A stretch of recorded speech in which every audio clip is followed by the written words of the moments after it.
Film diawali dengan memperlihatkannya tokoh utama, yaitu Samira, seorang guru muda nan cantik yang mendapat tugas mengajar di sebuah desa terpencil. Baru beberapa hari menunaikan tugasnya, dia harus terjebak dalam konflik yang melanda daerah itu, yang mana semua para tawanan pria akan dibunuh dengan keji, dan para wanita akan dipaksa melayani hasrat tentara keji yang tak punya hati nurani.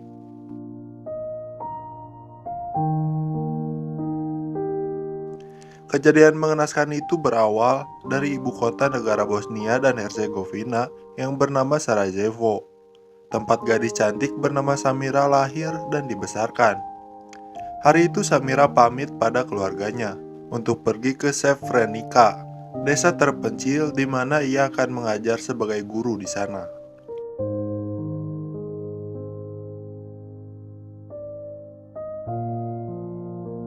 Setelah menempuh perjalanan selama kurang lebih 2 jam menggunakan Damri, sampailah Samira di Srebrenica yang suasana kotanya berbeda jauh dengan kota kelahirannya.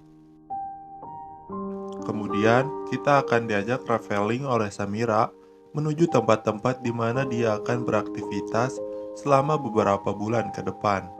Mulai dari sekolah dasar tempat ia nanti mengajar, sampai dengan tempat tinggal yang berupa kos-kosan minimalis yang kisaran harga 500.000. Setelah melewati hari pertamanya sebagai guru di sana, Samira menyempatkan waktu untuk bermain-main dengan muridnya di sebuah bukit. Perasaan tak enak pun langsung menyelimuti hatinya ketika dia melihat asap disertai suara-suara letusan yang berasal dari desa tetangga. Samira pun mencoba menelpon keluarganya. Karena teleponnya tak kunjung diangkat, akhirnya Samira berinisiatif menulis surat untuk keluarganya. Pagi itu dia terbangun oleh suara berisik dari luar. Mau tak mau memaksa Samira untuk tetap terjaga, yang mana di luar sana terdapat pemandangan pria-pria bersenjata yang menodongkan pistolnya kepada warga. Dengan ketakutan, Samira pun segera bersiap-siap menyambut kedatangan tamu yang tak diundang. Lalu tak lama dari balik pintu rumah muncullah seorang pria berambut panjang yang memaksanya untuk keluar dan berkumpul dengan penduduk desa lainnya. Dengan menembakkan beberapa butir peluru ke udara, kumpulan pria bersenjata itu dengan mudah menggiring Samira dan penduduk desa untuk bergegas menuju tempat yang mereka tuju.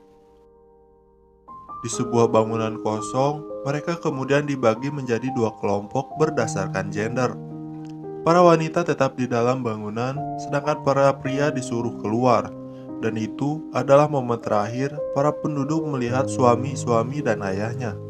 Karena faktanya, di luar para pria ditembaki satu persatu hingga wafat.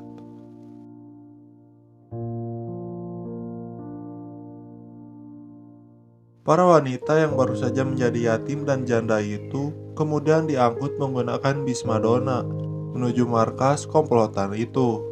Setelah menempuh perjalanan panjang, sampailah mereka di suatu kawasan di mana terdapat bangunan yang akan menjadi tempat mereka ditawan. Karena sudah terlalu lelah, para wanita itu langsung beristirahat dengan menggunakan alas seadanya.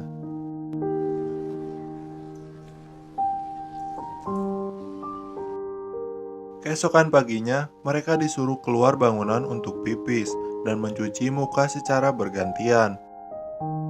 Karena tidak mendapat konsumsi dan tempat istirahat yang layak, para wanita berusia uzur pun mulai jatuh sakit. Tenaga medis yang hanya berjumlah 1 orang dengan peralatan terbatas nampaknya tak mampu memberikan banyak pertolongan kepada mereka.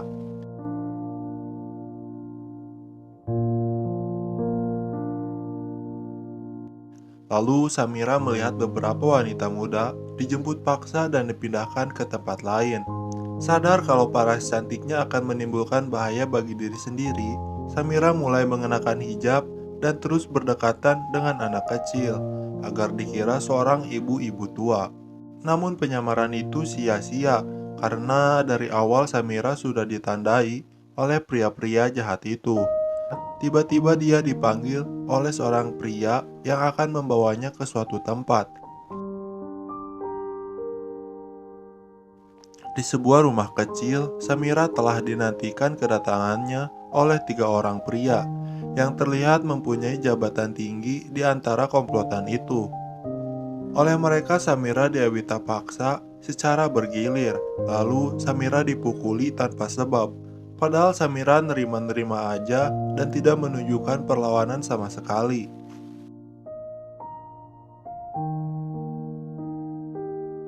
Sejak kejadian itu, Samira dipindahkan ke sebuah kamar bersama 1 gadis kecil dan 4 wanita lainnya. Meskipun mendapat konsumsi dan tempat yang lebih layak dari sebelumnya, tentunya mereka selalu merasa dagdikduk karena mereka tahu suatu saat nanti mereka akan dipaksa melayani hasrat para pria-pria itu lagi. Ketika memar di wajahnya sudah menghilang, Samira kembali dipanggil oleh seorang pria untuk dijadikan wanita penghibur.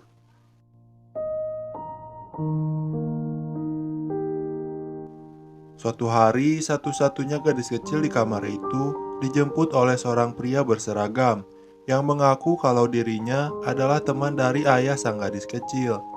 Dengan tatapan curiga, Samira hanya bisa pasrah dan melepas kepergian gadis kecil itu. Saat si gadis kecil dikembalikan, firasat buruk Samira terbukti tepat. Si gadis kecil pingsan dengan luka parah di punggungnya. Setelah mendapat pengobatan serba minim oleh Samira dan teman sekamarnya, gadis kecil yang malang itu akhirnya menghembuskan napas terakhir di sana.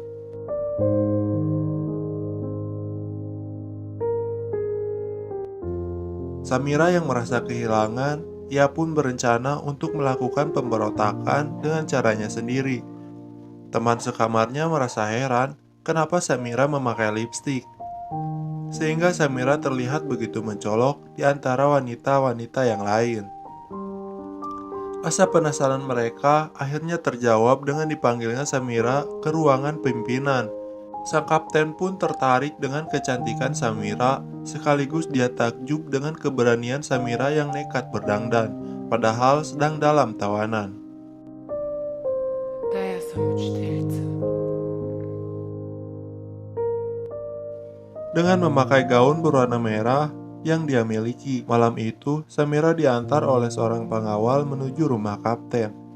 Samira tahu betul apa yang akan dilakukan sang kapten kepadanya. Namun, ia berusaha untuk tetap tenang dan tersenyum manis.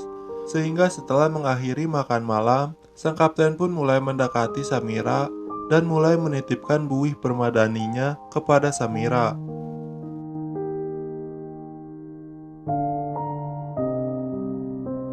Kegiatan mereka itu terus berlanjut pada hari-hari selanjutnya, dan kini tiada lagi pria yang berani mengganggu Samira karena dia adalah milik kapten. Hal itu juga dimanfaatkan oleh Samira untuk berbagi makanan dengan temannya yang ia dapat dari rumah sang kapten.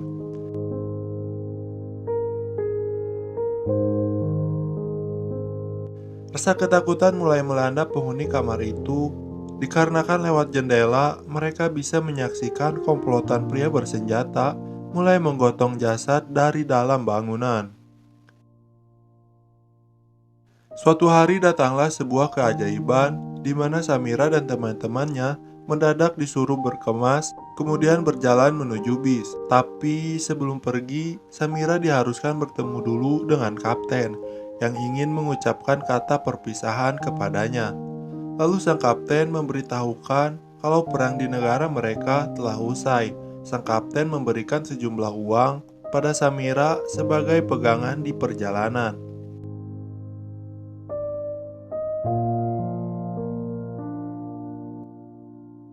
Selama ini Samira dan teman-temannya telah dijadikan tawanan oleh tentara Serbia yang menolak proklamasi negara Bosnia, ditambah lagi dengan perbedaan etnis, budaya, agama, dan lain-lain. Perang akhirnya meledak dan melenyapkan nyawa ribuan umat muslim di sana.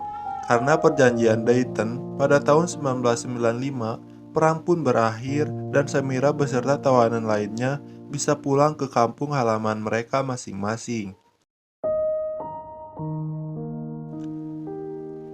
Samira terlambat menyadari bahwa dia sedang mengandung bayi akibat perbuatan jahat para tentara Serbia yang menawannya kemarin. Keinginan Samira untuk melakukan aborsi tidak mendapat persetujuan dari dokter kandungan yang menanganinya. Mau tidak mau, Samira harus berdamai dengan kondisinya dan melanjutkan kehamilannya yang tinggal beberapa bulan lagi. Seusai melahirkan, Samira berniat untuk membuang bayinya. Namun, setelah melihat betapa lucu bayi laki-lakinya itu, insting seorang ibu pun muncul dan mengurungkan niat untuk membuang bayinya. Samira pun akhirnya tersadar kalau anaknya itu tidak berdosa, meskipun terlahir dari sebuah perbuatan jahat. Lalu Samira pun memberikan ASI pertamanya sembari berlinang air mata, dan film pun tamat.